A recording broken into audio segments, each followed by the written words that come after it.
Thank you for your questions. Starting with the first question,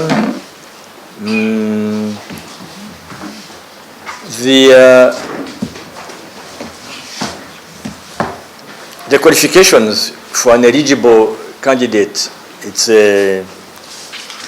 being a citizen of Rwanda, meaning having an identification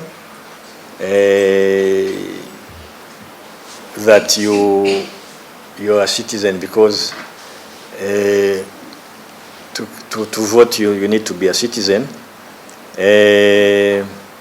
So that is normally the qualification, but you also have to be registered,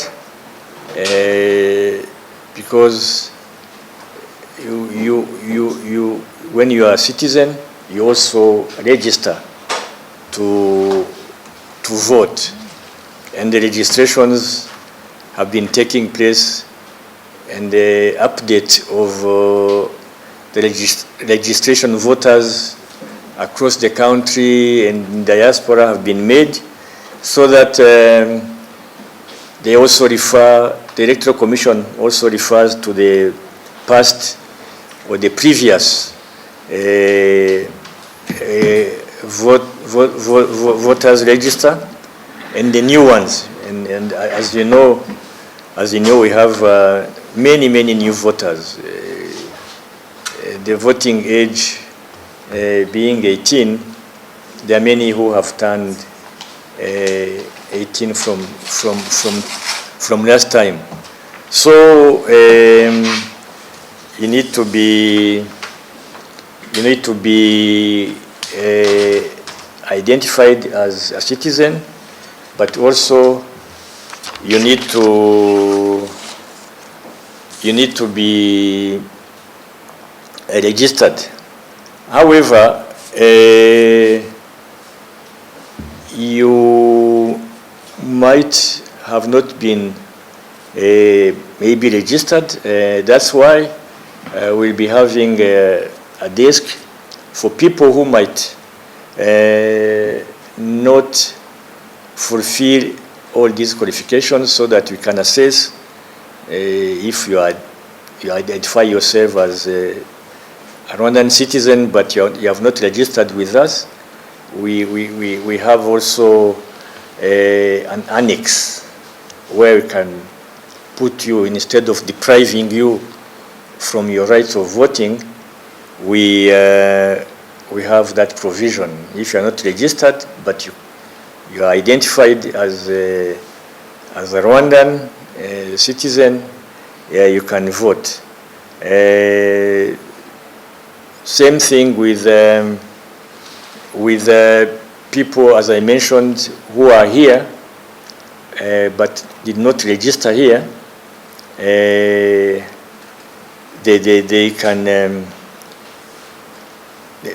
can come and be registered on that annex. For the numbers of Rwandans who have registered,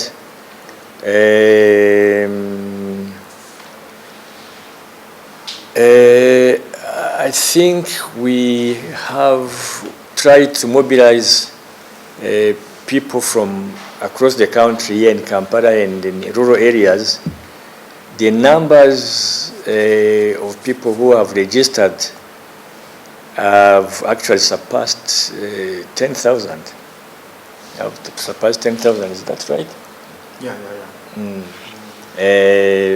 Although they might not all of them be able to make it, because, as I mentioned, we have only one polling station, which is here. Unfortunately, because of logistical and many other requirements, could not have many polling stations in rural areas. It demands a lot of things. It demands internet connectivity, demands electricity, and if I give you examples, like in countries where they have better logistics and facilitation, like in the US, Canada, they have many polling stations because they have many states where people can commute easily and also. So we'll be having maybe not all those 10,000, but we expect to have people in thousands, maybe 4 or 5, I don't know. It will depend.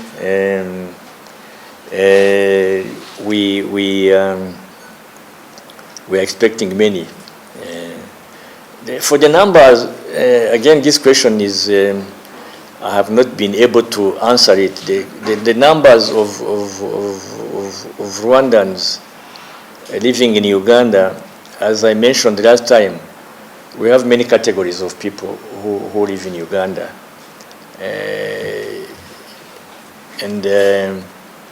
And it's not easy for us to establish the real statistics. We have those who come to work and come here for consular services.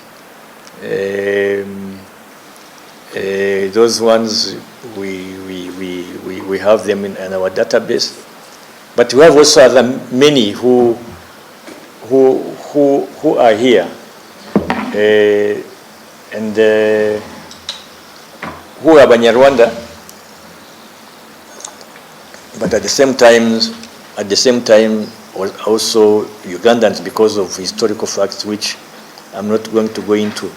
So the real numbers of Rwandans living in Uganda, I wouldn't try to attempt to put figures, to give figures, because it's not easy to I have said this before.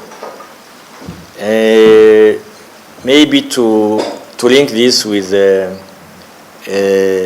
question Sharon asked, we have 9.5 million people registered in Rwanda. 9.5 million who have registered, and our population is 13 million. So the turnout is going to be very, very huge, very big. 9.5, and among the 9.5, we have 2 million who are first-time voters. 2 million who are first-time voters, and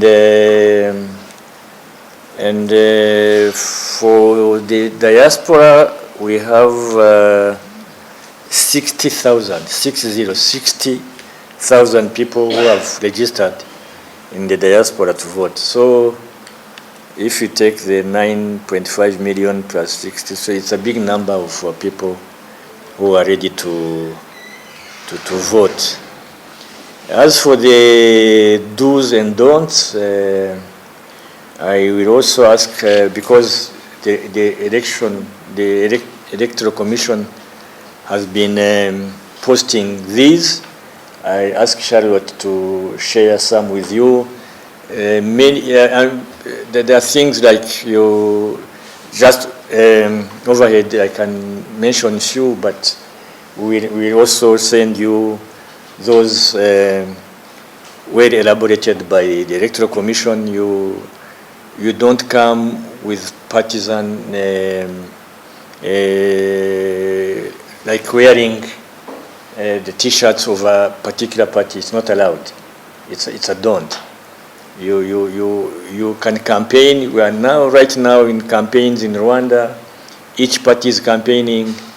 Each candidate is campaigning.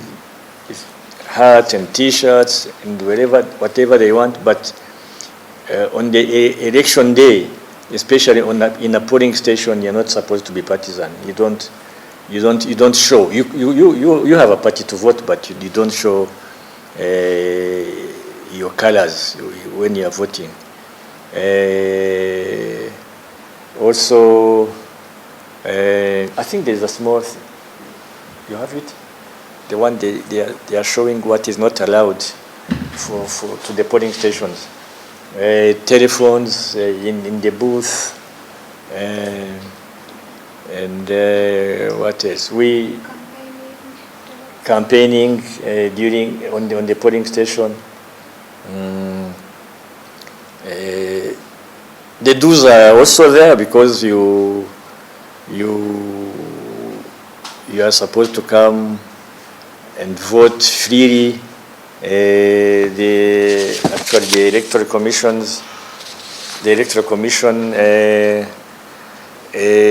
is in their statement they are committed to accountability, transparency, integrity, and free and fair elections. So nobody should harass anybody who is coming here. It should be peaceful and colorful. People should vote really with peace of mind. So the do's and don'ts, I again will ask her to share with you. Maybe